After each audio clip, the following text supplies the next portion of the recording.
Hi viewers, welcome to our channel. இன்றைக்கி நம்ம சேனலில் சூப்பரான ஒரு ஒன் பாட் ரெசிபிங்க. சாதத்தில் கலந்துக்கிற மாதிரி அருமையான ஒன் பாட் ரெசிபி கோவக்காய் வச்சு பண்ண போகிறோம். கோவக்காய் பருப்பு இதாங்க இன்றைக்கி பார்க்க போகிறோம். சூடாக சாதத்தில் கலந்து சாப்பிட்டா அருமையாக இருக்கும். சூப்பரான இந்த கோவக்காய் பருப்பு எப்படி பண்ணுறதுன்னு பார்க்குறதுக்கு முன்னால் இப்போ தான் நம்ம சேனலை ஃபஸ்ட் டைம் பார்க்குறீங்கன்னா கண்டிப்பாக சப்ஸ்கிரைப் பண்ணிவிட்டு பாருங்கள்.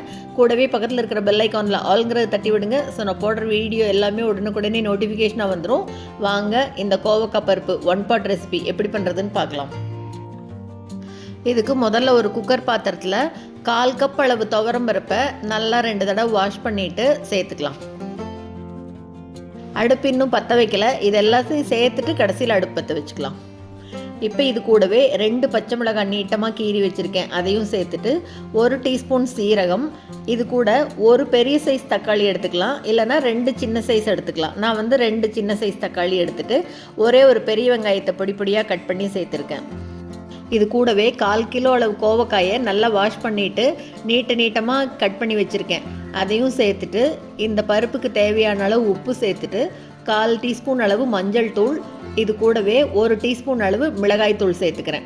மிளகாய் தூள் காரத்துக்கு தகுந்த மாதிரி பார்த்து சேர்த்துக்கோங்க. இப்போ இது எல்லாத்தையும் நல்லா ஒரு தடவை கலந்து விட்டுடலாம்.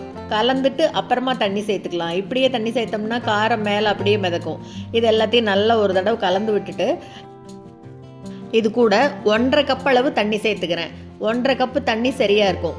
1/4 கப் அளவு துவரம் பருப்பு, 1/4 கிலோ கோவக்காய், இதுக்கு 1/2 கப் அளவு தண்ணி சரியாக இருக்கும். தண்ணி சேர்த்துட்டு குக்கரை மூடி வச்சிடலாம். நல்லா 3 விசில் வரணும். 3 விசில் குக்கர் நல்லா ஆறுனதுக்கப்புறமா இப்போ திறந்து பார்க்கலாம். பாருங்க, நல்லா சூப்பராக வெந்து வந்திருக்கு. காயும் வெந்திருக்கு, பருப்பும் நல்லா வெந்து வந்திருக்கு. அப்படியே கலந்து காமிக்கிறேன் பாருங்கள். ரொம்ப சுலபமாக செஞ்சாச்சு பாருங்க. இதை சப்பாத்திக்கு தொட்டுக்கலாம், இல்லைன்னா சாதத்தில் சூடாக போட்டு கலந்து சாப்பிடலாம். நெய் விட்டு சாப்பிட்டா அருமையாக இருக்கும். நல்லா கலந்து விட்டுட்டு இப்போ இதுக்கு சின்னதாக ஒரு தாளிப்பு போட்டுடலாம். பருப்பும் காயும் நல்லா அப்படி வெந்து இவ்வளோ நல்லா வந்திருக்கு பாருங்க. அப்படி சாதத்தில் கலந்துக்கிறதுக்கு அருமையாக இருக்கும். இப்போ கரண்டியில் எண்ணெய் விட்டுருக்கேன். எண்ணெய் காஞ்ச உடனே கடுகு சேர்த்துக்கலாம். கடுகு பொரியட்டும். கடுகு பொரியும் போதே இது கூட 1 டீஸ்பூன் அளவு சீரகமும் சேர்த்துட்டு கூடவே ஒரே ஒரு காஞ்ச மிளகாயை கிள்ளி சேர்த்துக்கிறேன்.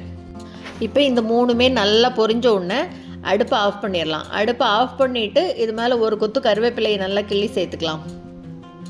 இப்போ எல்லாமே நல்லா பொரிஞ்ச உடனே இதை எடுத்து அப்படியே இந்த பருப்பு மேலே கொட்டிட வேண்டியது. அவ்வளோதாங்க, அட்டகாசமான கோவக்காய் பருப்பு சூப்பராக ரெடி ஆயிடுச்சு. எவ்வளோ சுலபமாக இருக்குது பாருங்கள். இப்போ இது மேலே பொடியாக கட் பண்ண கொத்தமல்லி தலையை அப்படியே கொஞ்சம் தூவி விட்டுக்கலாம். ரொம்ப சுலபமான சைட் டிஷ் இது. எப்போவுமே கோவக்காயில் ஒரே மாதிரி பொரியல் ஃப்ரை பண்ணுவோம், இல்லைன்னா தொகையில் அரைப்போம். அதுக்கு பதில் இந்த மாதிரி வித்தியாசமாக ஒன் பாட் ரெசிபியாக செஞ்சு பாருங்கள். வேலையும் டக்குன்னு முடிஞ்சிடும், டேஸ்ட்டும் அருமையாக இருக்கும். பார்க்கவே அப்படியே எவ்வளோ அருமையாக இருக்குது பாருங்கள். அப்படியே சாதத்தில் கலந்து சாப்பிட்டா அமிர்தமாக இருக்கும். கண்டிப்பாக நீங்களும் செஞ்சு பார்த்துட்டு மறக்காமல் கமெண்ட்டில் சொல்லுங்கள். இந்த வீடியோ உங்களுக்கு பிடிச்சிருந்ததுன்னா லைக் பண்ணுங்கள், ஷேர் பண்ணுங்கள், கமெண்ட் பண்ணுங்கள். மறக்காமல் நம்ம சேனலை சப்ஸ்கிரைப் பண்ணுங்கள். கூடவே பக்கத்தில் இருக்கிற பெல் பட்டனையும் தட்டி விடுங்க. ஸோ நான் போடுற வீடியோ எதுவுமே மிஸ் பண்ணாமல் பார்க்கலாம். தேங்க்ஸ் ஃபார் வாட்சிங்.